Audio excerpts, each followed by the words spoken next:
दवाखान्यात फोडला करा आता कोणीच आणि नुसत्या पुड्या बांधून ठेवल्या. हा पण त्या पुड्या कशाच्या? जुलाबाच्या पुड्या. कशाच्या?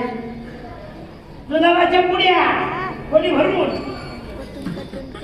लोकांना कळाल्यावर कशाला पेशंट द्यायचे म्हणजे अरे हे कालचं डॉक्टर याच्याकडे काय जायचं येतच नसेल.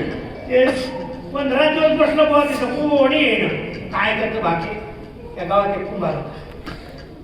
त्या कुंभाराचं गाडं हरपलं होतं आणि ते कुंभार पायाचा गाडं सापडलं ना. 8 दिवस पाहिलं गाडं सापडलं नाही.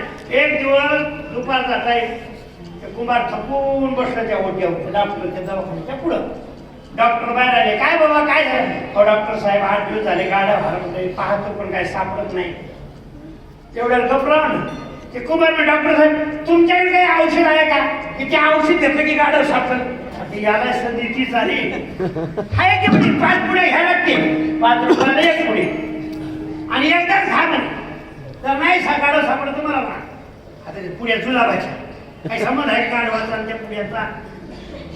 5 पुड्या दिल्या घरी गेलं खाल्ल्या. 6 वाजता पुड्या खाल्ल्या. 6च्या पुड्यानं पराक्रम सुरू केला. झोपलंच नाही. घरी आलं ते पडायचं लेनोटा. आता संडास नव्हती घरात बाहेर जायचं कम पडतं लेनोटा चल पटपट राजभर 6 वाजले सकाळी. जरा उजळ नव्हतं सर्वात. आता कधी घरी जात कधी डबडं भरात कधी तिथे एक विहीर होती. विहिरीत पाणी असत असतायचं डबडं तिकडंच आहे. ते आलं ते डबडं ठेवलं लवून बघितलं विहिरीत पाणी नव्हतं. त्यानं पाहिलं उलट्यावर ते गाढवच्या विहिरीत पडलं आणि त्या कपारीला गाढव उभं होतं. यानं पाहिलं गाढव तर इथे वा याला म्हणतात डॉक्टर. साधा थोडा त्रास पण गाढव सापडलं. गुण गाढव वर काढलं बांधून ठेवलं. आख्या गावात सांगत सुटलं काय डॉक्टर आहेत आपल्या गावची वा काय पुढे घेतल्या की गुणच. आख्या गावात बोंबलं सुटलं. त्याच नगरीमध्ये राजाला 2 बायका होत्या. एक घर बाजूला होतं एक येतं आणि तिची दाशी आली ती गावात. ते कुंभार काय म्हणते 5 पुढे घेतल्या कोण शिगिरी डॉक्टर कडे. डॉक्टर साहेब राजा राणीला बोलत नाही तिच्याकडे येत नाही. तुमच्याकडे काही औषध आहे का? न बोलवताना राजा राणीच्या घरी यावं गावाच्या बाई असं औषध आहे की 7 पुढे घ्यावं लागते. एकदा घ्या म्हणा. एकदा 7 पुढे गेल्या. सुकुमार तुम्ही हे अर्धा कुंभार असताना राजभद्रा झाला आणि ते सुकुमार बिचारी 7 पुढे खाल्या डोळे पांढरे केले. नाही आजच्या गावात सुटलं. राणी जाणार. सगळे लोक पाहायला सुटले. वरंदारी का करुंदारी. राजाने विचारलं प्रधानजी काय गडबड आहे? अहो म्हणजे तुमची नावडती बायको मराठा चटले लोक पळाले. हा चल आपल्याला जावं लागेल. राजा बोले राजा बसला. दळा गेला. दाशीनं पाहिलं ही मूळ शेवट पडली होती. राजा आला का ही पळत गेली. पैसा बुझा राजा आला म्हणलं की बापा उठून लगेच बसली. पत्र घेतला आपल्यावर बसली.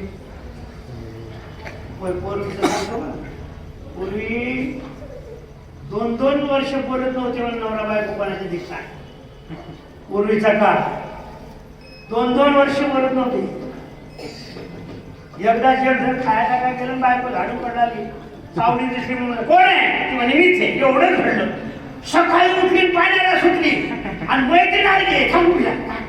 अगं लय मच्छी आली सकाळी. काय झालं ते म्हणजे कोण आहे आणि म्हणलं मीच मोठे आनंद वाटायचा पूर्वीचा का हे जुन्या माणसाला कळत. आता अवघड आहे. पहिल्या 2 महिने नंतर आता 2 वर्ष रिवर्स गाडी झाली सगळी. राजा घरात गेला. तिथे बसला. पाठवून हात करून विचारलं लय त्रास होतो का? राणी हळूच म्हणते राजश्री झाला थोडा त्रास पण न बोलवताना तुम्ही आले गुण मात्र हमखास. राजा बेतात पडला. दाशीला पडले काय म्हणते आवडी डॉक्टर तसा आलाय 5 पुढे घेतल्या की गुणच. राजा 2 महिने टेन्शन मध्ये होता. परत एक याच होतं. राजाचं 500 सैन्य आणि त्यांचं 5000 सैन्य. राजा परचक्र आपल्या रे ना 500 लोक आहे, आपले 500 आहेत, ते 5000 आहेत. युद्ध न करताना तिकडे निघून जातील असं औषध आहे का? आहे की म्हणे प्रत्येक सैनिकाला 5-5 पुढे द्यायला लागतील. 500 सैनिक केली का बेरीज केली? आणि राजा नियम, ढाल नाही, तलवार नाही, बंदूक नाही, काही घ्यायचं नाही, डबडं घ्यायचं होतं चिलपाट आणि रणांवर उभं राहायचं. तिकडून सैन्य आलं की पुड्या खायच्या, युद्ध सुरू. ते झालं.